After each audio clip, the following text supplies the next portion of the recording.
ہوں۔ حضرت ابو الحسن خرقانی ایک بزرگ گزرے ہیں، یہ حضرت باعزید بستامی کے سجادہ نشین تھے۔ بو علی سینا سائنسدان ہے بہت بڑا، وہ حضرت ابو الحسن خرقانی کا مرید تھا۔ توجہ ہے میری بات پر؟ سائنسدان بیعت تھا۔ اور محمود غزنوی والی ہندوستان، وہ بھی حضرت سیدنا ابو الحسن خرقانی کی بیعت تھا۔ اتنے بڑے آدمی تھے، اپنا جبہ دیا محمود غزنوی کو، جب مشکل آئی تو دعا مانگنا آگے رکھ کے، اللہ فتح دے دے گا۔ تو محمود کہتے ہیں جب سومناتھ کے مندر نہیں فتح ہو رہے تھے تو میں نے بابے کا جبہ سامنے رکھ کے دعا کی تو اللہ نے مجھے فتح دے دی۔ کہتے ہیں بابا جی رات خواب میں ملے تو کہنے لگے تو نے کیا قیمت ڈالی میرے جبے کی؟ ایک فتح۔ کہا حضور کیا مطلب؟ فرمانے لگے تو میرا جبہ سامنے رکھ کے دعا کرتا کہ یا اللہ ہندوستان کے سارے کافر مسلمان ہو جائیں تو اللہ نے توفیق ایمان دے دینی تھی۔ یہ تو نے کیا دعا مانگی ہے؟ تر دامنی پہ شیخ ہماری نہ جائیے، ہم دامن نچوڑ دیں تو فرشتے وضو کریں۔ یہ کیا بات کر دی؟ ایک فتح۔ بہرحال بہت بڑے بابا جی تھے۔ یہاں تو نبی الاسلام کو چھوڑ دیں، انہوں نے بزرگوں کے تبرکات بنائے ہوئے ہیں۔ ابو الحسن خرقانی والا چیپٹر کھولیں تذکرۃ الاولیاء میں، وہ کہتے ہیں جی بازید بستامی جو ہیں وہ خلیفہ ہیں امام جعفر صادق کے، اور ابو الحسن خرقانی خلیفہ ہیں بازید بستامی کے۔ اور کہتے ہیں محمود غزنوی نے جب یہاں پہ حملہ کیا تو وہ اس کے حملے ناکام ہوتے تھے، تو ابو الحسن خرقانی کا کرتا اس کے پاس موجود تھا۔ ایک دن اس نے کرتا پکڑ کے اس کرتے کے وسیلے سے دعا کی تو محمود غزنوی کو فتح ہو گئی۔ سبحان اللہ۔ اچھا، وہ کہتے ہیں فتح ہو گئی تو رات کو ابو الحسن خرقانی خواب میں آئے، انہوں نے کہا تو نے میرے کرتے کی اتنی کم قیمت لگائی ہے؟ ذرا گال سننی کہانی، نقشبند سلسلے کے بابا جی ہیں ابو الحسن خرقانی، بازید کے خلیفہ۔ تو ان کا حضرت کیسے؟ ان کا تو اگر یہ کرتا پکڑ کے یہ کہتا نا کہ قیامت تک اس سرزمین پہ کوئی کافر نہ بچے، سارے مسلمان ہو جائیں، تو اس کرتے کی برکت سے سارے مسلمان ہو جاتے ہیں۔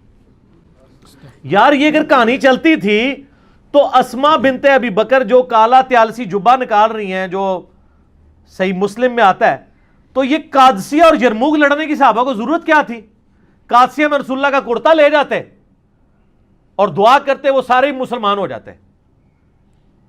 اگر نبی کے کرتے سے نہیں ہو رہے تو آپ کے بنائے ہوئے جو آپ نے خود نام دے دیے ان بزرگوں کو، ان کے ناموں کے ساتھ تبدیلیاں آ جانی ہیں۔ دنیا بقدر ایفٹ ہے۔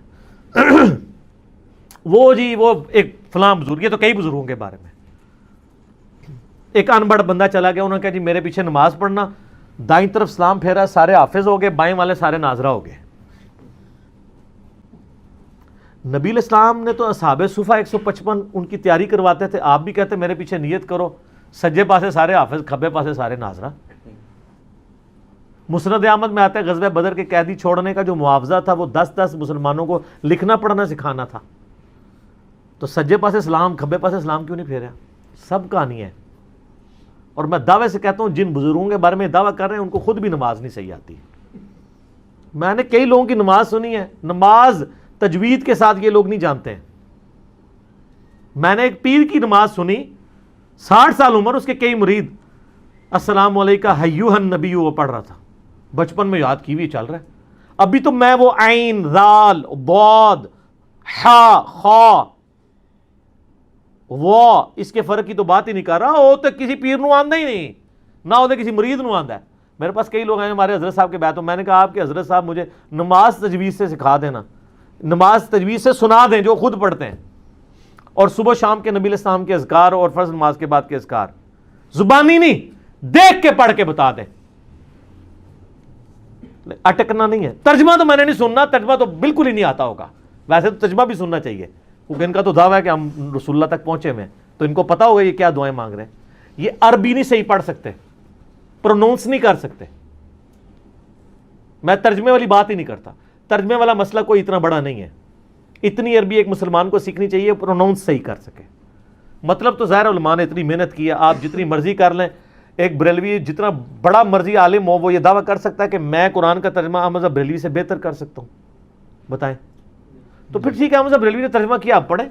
مجھے کہتے ہیں لوگوں کو جو ہے عربی سیکھنے سے روکتا ہے، میں کب روکتا ہوں؟ میں کہتا ہوں عربی ضرور سیکھیں، لیکن الٹیمیٹلی جب آپ عربی سیکھ کے ترجمہ کریں گے بھی نا، آپ کے ترجمے کو کسی نے نہیں ماننا، تو آپ دوبارہ سے ویل انوینٹ نہ کریں، پہیہ ایجاد نہ کریں، پہیے بک رہے ہیں آپ لیں، کوئی دیوبندی بڑے سے بڑا مفتی آج کا جرت کرے گا کہ میرا ترجمہ اشرف علی تھانوی سے بہتر ہے، تو آپ اشرف علی تھانوی صاحب کا ترجمہ اردو والا لیں اور پڑھیں، اس پہ عمل کریں. ہم تو کہتے ہیں علماء سے ہی پوچھ کے چلیں. ہم کب کہتے ہیں اپنے ترجمے خود کریں؟ یہی پلیٹ فارم ہے جو واحد پلیٹ فارم ہے جو کہتا ہے بریلوی ہو تو حمزہ بریلوی کا ترجمہ پڑھ لو، دیوبندی ہو تو چلو اپنے اشرف علی تھانوی کا پڑھ لو، اہل حدیث ہو تو جناح گھڑی کا پڑھ لو، شیعہ ہو تو سید فرمان علی شاہ صاحب کا پڑھ لو، اور اگر سادہ سے مسلمان ہو مودودی صاحب کا پڑھ لو، فتح محمد جلندری کا پڑھ لو، اور پڑھو صحیح. ٹھیک ہو گیا.